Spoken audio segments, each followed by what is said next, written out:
Salut les amis et bienvenue sur cette plateforme.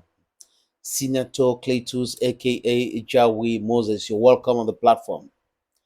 En fait, les amis, le 19 octobre, donc le 19 de ce mois-ci, il y a eu une attaque au niveau de la frontière algérienne et nigérienne ou algério-nigérienne, si vous voulez bien les amis. Et c'est toujours au niveau de cette frontière. Ça croit que c'est la malédiction d'avoir c'est la malchance de partager la frontière avec l'Algérie.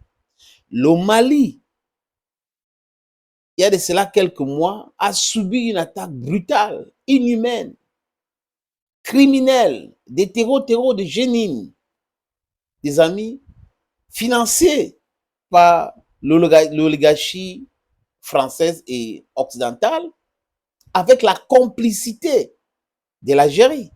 Parce que jusqu'aujourd'hui, on n'a jamais entendu que les forces armées algériennes sont entrées en train de faire le balayage pour sécuriser les frontières. Non, non, non, on n'entend pas ça. Ça ne les concerne pas. C'est plutôt le ministre des Affaires étrangères algériennes qui raconte du n'importe quoi, qui parle comme s'il est sous l'emprise de substances non contrôlées.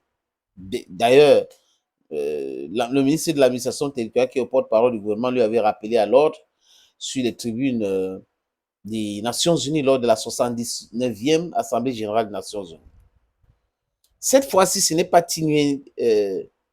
Tizoïtene, c'est à Samaka, frontière algérienne et nigérienne, comme je l'ai dit tout à l'heure, où ces groupes de bandits, des brigands, des hors-la-loi, bien entraînés, bien renseignés, ont attaqué les positions des forces armées nigériennes. Et ils sont très contents. Jenin, par exemple, a choqué sa part des butants. Oui, nous sommes responsables, on a fait. Mais comment se fait-il que vous dites que vous revendiquez quelque chose au Mali, mais vous vous retrouvez au Niger? Le Niger vous doit quoi? Donc, comprenez, comme je vous avais dit ici, les amis, ce groupe-là ne revendique absolument rien. Quand vous parlez d'Azawad a fait ceci, Azawad a fait cela, c'est faux. On vous parle des forces libres, des forces armées libres, FAL, qui sont aujourd'hui avec Azawad. C'est des groupes de terreaux. Même les gens qui se disent d'Azawad, là, c'est des terreaux. Il n'y a pas autre chose, il n'y a pas un autre nom à donner à ces gars-là. C'est des terreaux. Azawad par-ci, Azawad par-ça, Sil, FAL, Jenin. Non, c'est juste des noms. Ces gens-là se connaissent très bien. Ils travaillent ensemble en étroite collaboration. Les renseignements on les partage les renseignements. Du coup, la France les partage les renseignements. C'est l'Occident collectif qui est derrière cette déstabilisation. Ça saute à l'air, les amis. Les modus operandi. Maintenant, pour que vous compreniez, pourquoi il dit qu'il faut cette coalition entre les séparatistes d'Azawad, Jenin, Fall et autres, ce n'est que des noms qu'on donne à tout ce groupe-là. Ces gars-là sont des terreaux, ils sont formés par des gens que vous connaissez, sont renseignés par des gens que vous connaissez, et les gens que vous connaissez très bien sont derrière leur financement. That is it, you need to understand it that way.